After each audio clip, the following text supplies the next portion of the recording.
Vamos a conversar con el doctor Javier Flores, jurista y analista político.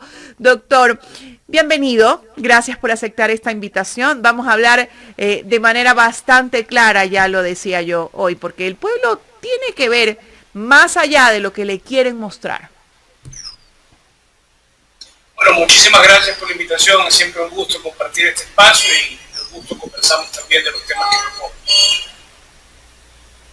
¿Cómo le va, doctor? Gracias por acompañarnos. Escucho un poco bajo el volumen, no sé si es el micrófono de su equipo, pero bueno, vamos a continuar. Vamos a tratar de darle ganancia acá a nosotros. Doctor, estamos cerca ya de esta consulta popular y las elecciones seccionales. Estamos ya prácticamente a días. ¿Cómo analizar el tema de la consulta popular? El gobierno pues trata de decirle a la gente que no apoya su consulta, a la gente que no está con él, que va a votar en contra, que somos narcodelincuentes. Digo, somos porque yo también voy a votar en contra de esa consulta. ¿Cómo analizar esta posición del gobierno y este tipo de insultos a la gente? Bueno, una postura lamentable, porque es la clásica postura de estás conmigo o estás contra mí, que ha sido utilizada por distintos caudillos a lo largo de la historia, no solo de este país, sino de la cultura política de la región, y si me apuras, algo bastante común a todo tipo de latitud en el mundo. En todo caso, obviamente hay mejores escenarios para el desarrollo de una actividad gubernamental, en otros casos pues hay una dependencia de la figura del caudillo, el líder máximo, y me parece que Lasso con ese discurso se trata de posicionar como el líder de los buenos, que puede conducir a este país a otro lugar acompañado de la gente buena, dejando atrás a los tipos malos, a los que él considera malos, porque también eso es mucha conveniencia política, pero creo que eso es un facilismo, creo que realmente le puede jugar también en contra, porque poner así las cosas genera para muchas personas una resistencia frente a ese postulado, porque ¿por qué no tener una postura menos divisiva si se es una figura de gobierno? Si se puede ser o se debería tratar de ser un estadista y tratar de convencer a la gente por la bondad de las propuestas y no por la supuesta maldad de quienes se oponen a ellas. Porque eso al final del día es continuar con esta política de la sospecha, con este ataque al grupo rival, con este ganar popularidad a partir de vencer al contrario, que en este caso es el correísmo, y antes era la partidocracia, y antes era San Bucarán, o quien ustedes en su momento, los tiempos de García Moreno, era Urbina, y así la historia de este país ha sido entretejida de esas disputas de poder en las cuales mucho más que presentar un proyecto de país, una idea de gobierno, unas políticas públicas para desarrollar X o Y temas, lo que se busca es aplastar al contrario, eliminar al rival, sacarlo del juego. Antes se lo fusilaba o se lo exiliaba, ahora se lo mete preso, se lo reduce al ostracismo a través de mecanismos de prestigio y de crítica que muchas veces están direccionados con trolls y con distintos mecanismos que hoy en día se habilitan en las redes sociales. Entonces, ese escenario lamentablemente replica, como digo, estas ideas no de sumar para construir un país, sino de dividir para triunfar una facción. Creo que Lasso con esa frase que ustedes indicaban, con esa postura que asumía, creo que da una clara muestra de ser el seguidor de esa tradición y no de desafiarla. Seguimos en busca en este país de un estadista que trate más de unir lo que parece que está muy complicado de unir por lo que se ve en nuestra historia, en vez de seguir dividiéndolo y troceándolo, porque es lo que terminan haciendo muchos de estos líderes que, como digo, tienen mucho más de caudillo que de estadistas. ¿Cuál podría ser el fin de la consulta popular del presidente Lasso? ¿Qué es lo que quiere el gobierno? Bueno, el gobierno quiere comprar legitimidad, quiere que le den legitimidad a través de este procedimiento. Me parece que ha agotado otras vías y se siente un poco acorralado para llevar a cabo las políticas públicas en compañía de otros actores políticos, principalmente de una prestigiada Asamblea Nacional, a ojos de la ciudadanía y a ojos de cualquier otro actor político también desprestigiada, pero que ciertamente no ha sido compañera del gobierno en sus políticas públicas y tendría necesariamente por qué serlo. Aparte, lo que significa la Asamblea en todo caso es el bajo nivel producción legislativa e intelectual que tiene, pero que sea opositora del gobierno no es pues, nada extraño en una democracia. De lo que se trata en todo caso es por parte del gobierno de comprar esta legitimidad a través del voto popular, pero creo que si el gobierno revisa la historia de otros gobiernos de derecha que en los tiempos de la vuelta a la democracia, esto es del año 79, de agosto del 79, cuando regresamos a la democracia con Jaime Roldós, hasta la fecha han existido dos claramente gobiernos de derecha anteriores al de Guillermo Lasso, el de Félix Cordero y el de Durán Ballén, y en ambos casos se buscó el mecanismo de la legitimación por la consulta popular. Félix Cordero lo persiguió en 1986 cuando hizo una consulta popular de una única pregunta, una sola pregunta, que aparte en esa época no había control de ningún tipo, así que la redactó como le dio la gana y ponía algo tan sesgado como confirmando el principio de igualdad. Preguntaba acerca de la participación de los independientes en política, que era un reclamo de la sociedad civil de la época. Y aún poniéndolo así con todo para ganar, igual la gente le dijo que no. Y Durán Ballén, por otra parte, se presentó más como lo que creo que busca Lasso ahora, como hacer una serie de cambios que nos vende como unos cambios profundos que van a mejorar mucho la situación. Y en ese entonces creo que se preguntó 11 o 13 preguntas Durán Ballén en el año 95 y en todas y cada una de ellas recibió el no como respuesta. En todo caso, lo que queda como experiencia leyendo esos dos acontecimientos anteriores es que la gente, más allá de la bondad de la pregunta, como en el caso de Félix Cordero, o de la necesidad de ella para cambiar la situación del país, en economía o en este caso en seguridad, pues ciertamente es un votante mucho más emocional que vota por el cansancio, el hastío que siente por el gobierno en el momento de hacer la consulta y que claramente eso marcó un resultado en esa época y también debería marcarlo en la época actual. Y por eso leo lo que hizo ayer el presidente de bajar los impuestos, que es, digamos, en teoría él es un administrador muy solvente en lo económico y se supone que lo está haciendo porque está haciendo bien las cosas y ese es el discurso que está... Usted no sé si comprendo... No sé si... Quería cerrar la idea. Creo que lo de los impuestos de ayer es precisamente para generar un poco más de empatía con lo que hace el gobierno, venderlo como una persona, como una corporación eficiente que trabaja por el ciudadano y que puede cobrar menos impuestos porque ya ha hecho bien sus deberes fiscales. Creo que ese es un mensaje que quiere mandar para que el votante pueda ser más cercano al gobierno y eventualmente darle emocionalmente acercarlo a él, ¿no? Es como algo positivo que se le ha regalado justo antes de las elecciones y eso no es coincidental. Eso es querido y planificado para lograr ese tipo de emoción positiva frente a la consulta popular. Hay que ver si es suficiente frente al desprestigio y falta de credibilidad que ha cosechado Lasso en el periodo de su gestión hasta la fecha. Pero vamos a medir eso en las elecciones. Mi predicción es que va a ocurrir lo que ocurrió en ocasiones anteriores, que el gobierno de derecha que postula una consulta para legitimarse estando desprestigiado, que son todas esas las condiciones que se cumplen en cada uno de los tres casos que menciono, va a dar como resultado lo mismo, que el pueblo va a votar que no y lo va a hacer por un margen de alrededor de un 20% del voto, como fue en la vez anterior. El margen ya me lo reservo un poco, pero de que para mí la emoción negativa va a prevalecer, me parece que eso va a marcar como resultado que no triunfe el 5 de febrero. En términos generales podríamos decir que la visita a los hospitales en la ciudad de Guayaquil que hizo el presidente Lasso durante la semana que pasó, que la cadena ayer donde nos informaba pues que iba a eliminar impuestos a consumos especiales y también a reducir tasas de impuestos en determinados feriados, son parte de la estrategia que él está haciendo para poder ganar adeptos con respecto a la consulta popular. En eso podemos resumir, o sea, es planificado, es algo que se da justamente en esta fecha por ese proceso electoral.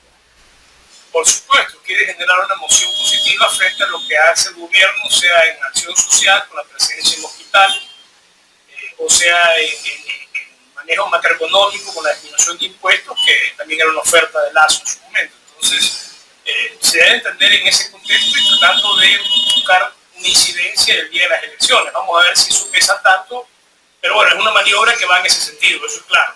Hay que ver si al final del día pesa tanto como el gobierno quisiera o si efectivamente es la emoción negativa de la falta de credibilidad, del fastidio por muchas cosas que el gobierno ha fallado de manera miserable, particularmente en la atención social, en educación y en salud, pues ciertamente puede traducirse en el no el 5 de febrero, que ese es mi pronóstico, digámoslo así, acerca del Análisis, doctor. Y en su análisis, ¿cuál sería el trasfondo de esta consulta popular? ¿Cuál sería la pregunta clave que quiere ganar el gobierno? Quizás el tema del Consejo de Participación Ciudadana, quizás el tema de reducir el número de asambleístas, porque él siempre toma como prioridad el tema de la seguridad, basándonos en que apoyen a la extradición, y probablemente eso es lo que haga que vaya de la mano el resto de las preguntas. Pero ¿cuál sería el eje central de esta consulta para el gobierno? Yo no estoy seguro si hay una pregunta que defina toda la consulta, o sea, la más importante. En la consulta del 2018 creo que claramente esa era la pregunta 3, con su anexo 3 que dio paso a un gobierno dictatorial del Consejo Transitorio, porque eso fue lo que fue en términos ya prácticos, que básicamente destituyó sin fórmula de juicio, sin debido proceso, con una corte canguro, como se la conoce en el campo del derecho, que se aceptaba los procedimientos para llegar a un resultado ya previamente establecido. Destituyó a cerca de 30 autoridades del gobierno anterior y lo hizo de una forma con normas dictadas con posterioridad a los hechos, con normas dictadas por ellos mismos para juzgar a quienes se sometieron a su imperio, buscando a jueces, como son los jueces del Tribunal Constitucional o de la Corte Constitucional, cuando claramente tienen una garantía especial. En fin, todas esas cosas que hizo el Consejo Transitorio y que la gente votó en esa época por esa pregunta y muy probablemente no tenía muy claro lo que iba a ocurrir después con ese anexo 3. Hoy en día no creo que haya una pregunta que marque esa importancia. Creo que más es una cuestión, tal vez como lo vieron en su momento Ferrer Cordero y Durán Ballén, como una consulta para legitimizar un proceso, utilizando términos o preguntas que son bastante atractivas, ¿no? El tema de la extradición suena atractivo, sacar a los militares a la calle sonaba atractivo, luego sacaron esa pregunta por introducción a la Corte Constitucional. Tal vez disminuir asambleístas pueda sonar atractivo, podemos discutir o no la conveniencia de hacerlo, pero tiene apela a cierto electorado. Pero ninguna de ellas es realmente definitiva. Y alguna de ellas incluso quiere volver cosas al pasado, pasar las notas, las designaciones de las autoridades de nuevo al Congreso, de volver al diseño que se tenía en un principio, en la Constitución de 1979. De hecho, uno puede leer la historia constitucional del Ecuador desde 1979 con una permanente quite de funciones a la Asamblea Nacional en muchísimos aspectos. Del control constitucional a la designación de autoridades. Se lo deja más como un foro de discusión y de producción legislativa, cuando antes tenía muchas otras atribuciones que la han ido mermando en el tiempo, precisamente porque esta institución no es de ahora, que no es popular, pues lo ha venido siendo durante muchos años, y hay que recordar que tan solo antes de que Correa asume la presidencia también gozaba, y digo gozaba entre comillas, de una popularidad de un solo dígito, con una aceptación, una credibilidad, y la gente así es. Es escandaloso. La representación de un país solo puede ser aceptada o creída por menos del 10% de la población de ese país. Realmente dice a gritos que es una representación fallida.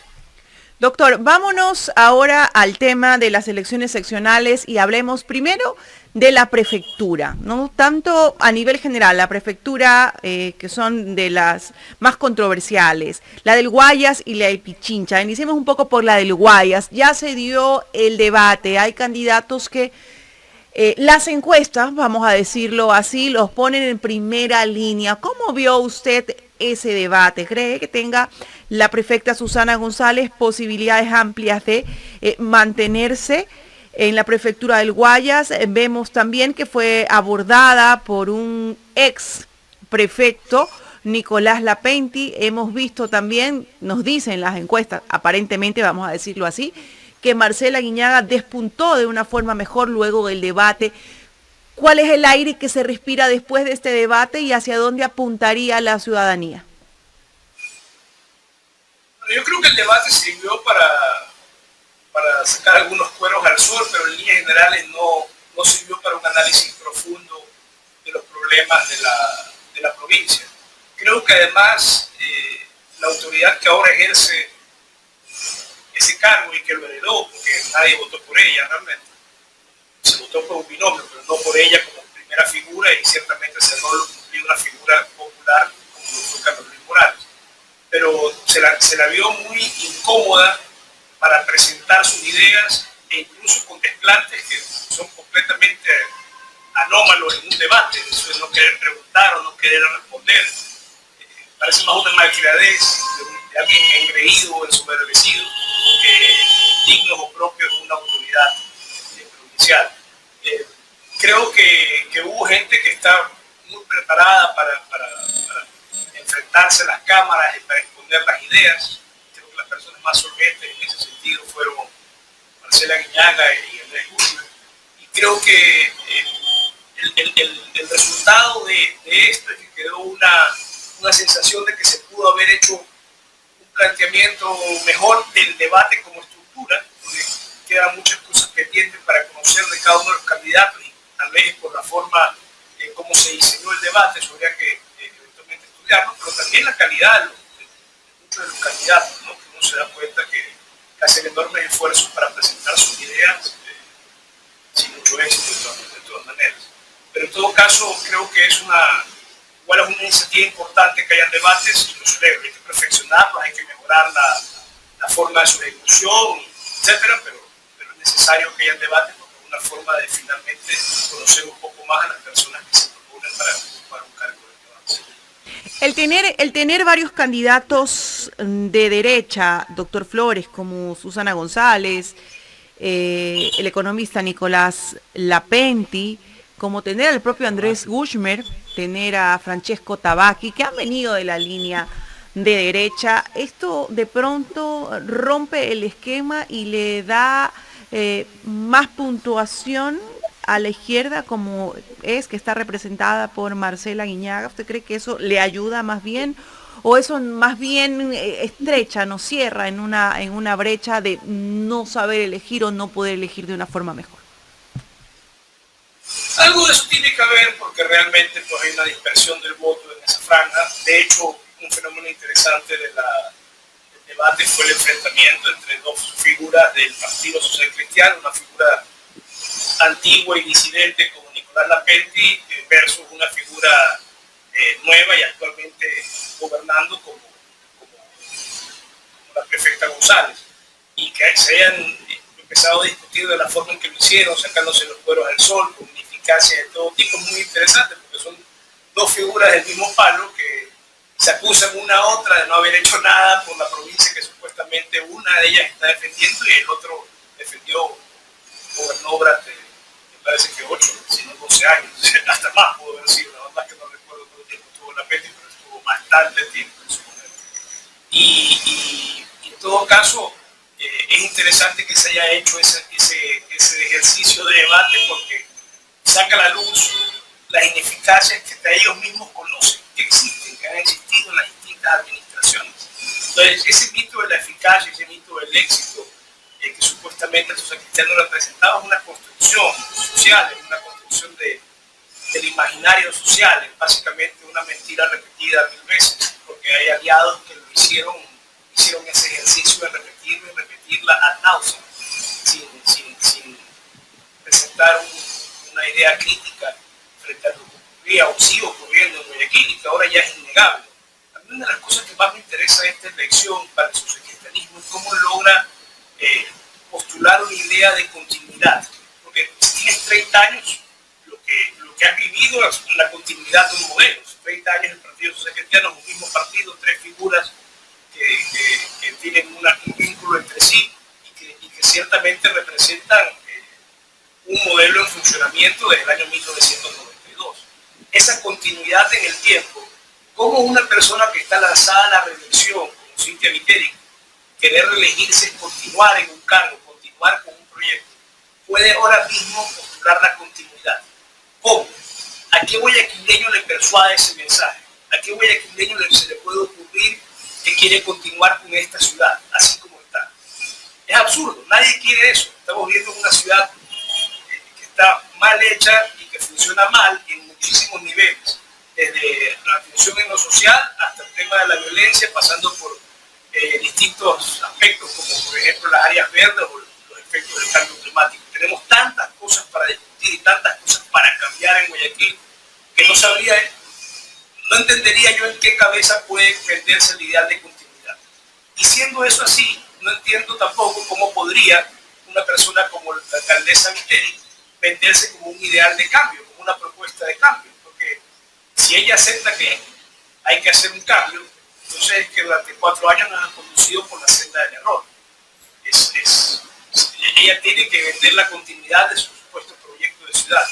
Y lo que pasa es que hoy en día no hay quien lo quiera comprar. Yo no creo que a ningún guayaquileño se le pueda decir ahora mismo que su provincia o que su ciudad, que Guayaquil haya sido un modelo exitoso de desarrollo.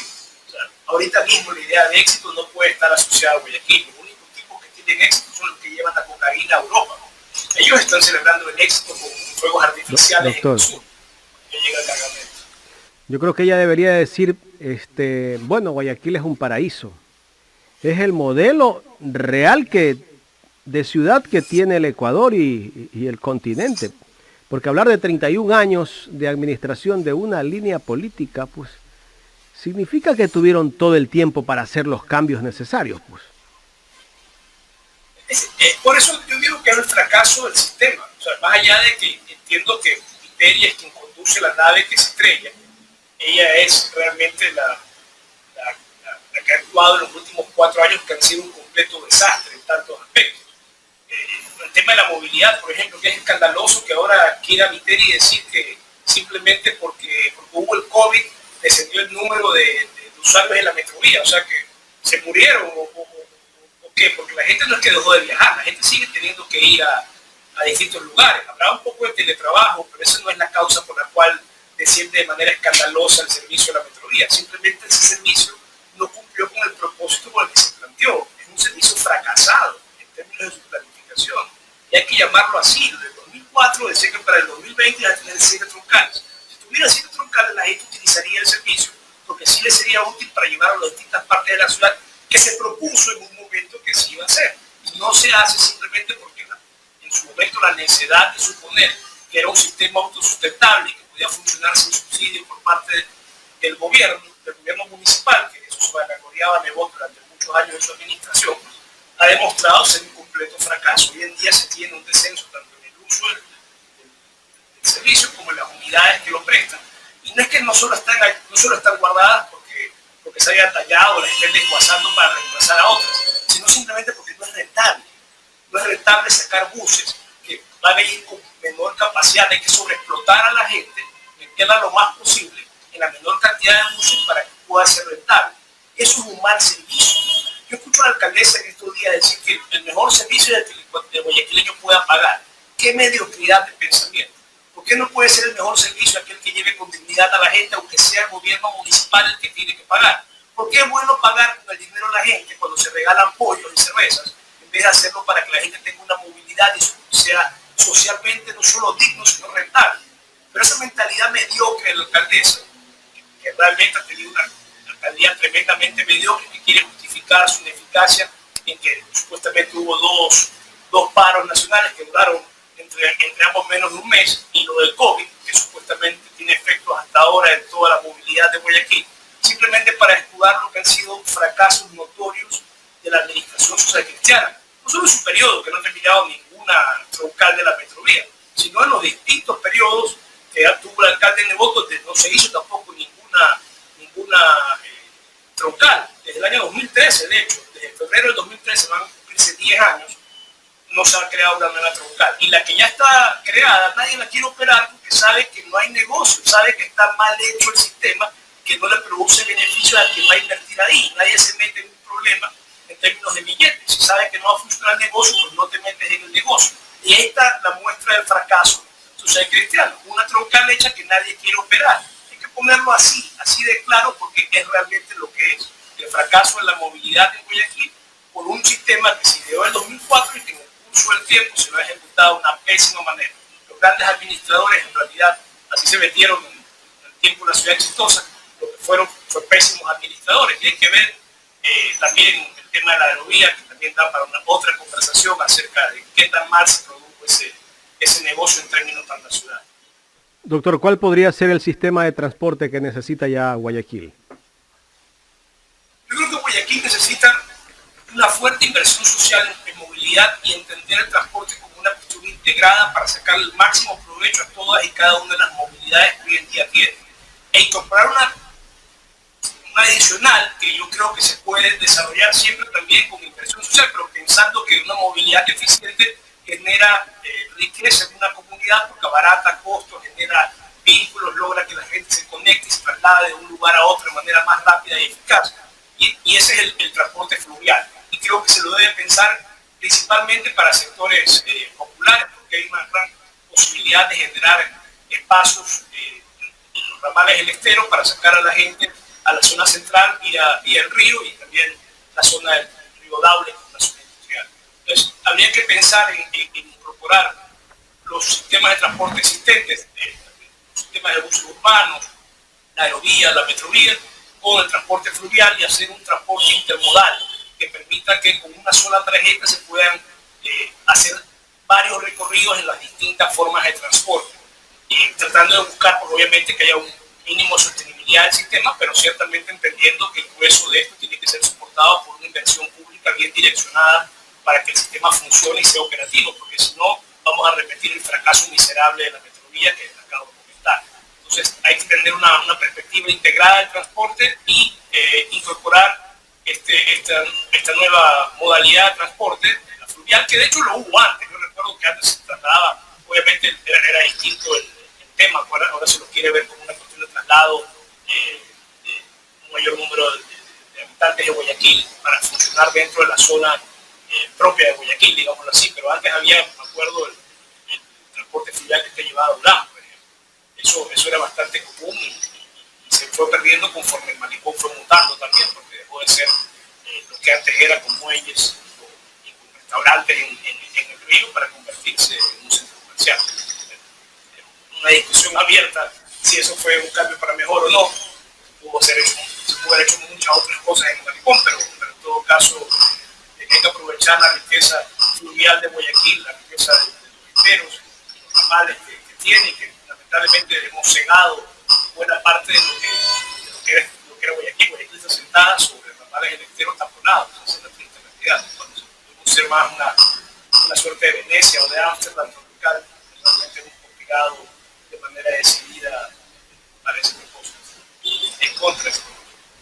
Doctor, finalmente, ¿cómo analizar a los candidatos en este momento, los que ya podrían ir en una disputa bastante reñida, no como en otros tiempos, porque hemos visto que ya no tienen la misma fuerza política el partido que viene gobernando a Guayaquil por más de 30 años? Yo creo que es cierto que no tiene la misma fuerza política, es cierto que ya al final del día es imposible desconocer el desgaste que ha sufrido ese proyecto y sobre todo el daño que tiene ahora la ciudad y que se manifiesta en la violencia que se vive en estos últimos tiempos, que emergió primero en las cárceles y se trasladó a las calles el año pasado y que en estos primeros días del 2023 ha aparecido con inusitada violencia, superando los números del inicio del año anterior, que fue el más violento en la historia desde que se tiene el registro. Creo que vivir en una sociedad así, donde ocurren las cosas que ocurren, las muertes sanguinarias, atroces, los mensajes que se mandan entre bandas, lo que te habla es una descomposición muy grande que uno tiene que analizarla estructuralmente. Yo creo que uno de los graves problemas de Guayaquil es que no existe un pensamiento crítico con la política de la ciudad, con la gestión política de la ciudad. Creo que hay muchos aspectos que explorar allí y también creo que hay que entender la dinámica económica que hizo el crecimiento urbano de Guayaquil para lograr comprender el malestar que se vive a día de hoy. Cuando tú tienes una sociedad que ha crecido sobre la base de la capacidad económica del habitante, una sociedad en la cual está sancionado legalmente que personas que viven en mejores lugares que otras reciban mejores obras y servicios porque tienen mayor capacidad económica, se puede recaudar un mayor número de impuestos, de contribuciones específicas especiales mejoras para financiar esas obras, lo que estás haciendo es perpetuar la desigualdad. Y yo insisto con esta idea, que parece cansino, pero aquí hubo sectores de la ciudad, y existen sectores de la ciudad que por no ser densamente poblados, no son incluidos dentro de la planificación, llamada planificación, pero que es bastante azarosa, de la ciudad. Es decir, hay sectores que el municipio no considera que son parte de lo que tiene que beneficiar con obras. Y de allí viene esa mentira comúnmente repetida y pocas veces discutida, de que siempre se va a llegar al 100% del alcantarillado, y cada año se hacen obras de alcantarillado, pero nunca se alcanza al 100%. ¿Cómo ocurre esa magia? Porque siempre se mueve la línea imaginaria que separa el Guayaquil densamente poblado del que no está densamente poblado. Es decir, el Guayaquil que merece servicio y el que no merece servicio. Por desarrollar así la ciudad, que es contrario a cualquier principio de dignidad humana, por desarrollar así la ciudad durante más de 30 años, es por lo que se han generado trampas de la pobreza en sectores populares. Los mejores sectores han recibido las mejores obras y los sectores más depauperados reciben mejores obras o de peor calidad. Y hay sectores que ni siquiera las reciben. Eso es un caldo de cultivo para que la gente no respete la institucionalidad del Estado y busque alternativas por fuera de las nulas posibilidades que le ofrece la sociedad de interior. Y si esas alternativas son las del narcotráfico, pues esa gente pues simplemente lo va a ver como lo que es para ellos, una alternativa dentro de un mar de nulas alternativas. Y probablemente la tomen. Y eso es lo que explica mucho más la violencia que el hecho de pensar que esa gente es mala o que cae en los vicios, no sé qué. Eso es un subproducto de toda esta forma de crecimiento urbano mezquina y contraria a la dignidad humana que se ha tenido en Guayaquil por más de 30 años. Doctor, quiero agradecerle por haber aceptado conversar con nosotros aquí en Ecuador en directo. No, muchísimo gusto y muchísimas gracias por la invitación, y cuando quieran, pues nuevamente conversamos de nuevo. Gracias al doctor Javier Flores, él es jurista y analista político. Hemos conversado sobre la consulta popular y las elecciones seccionales.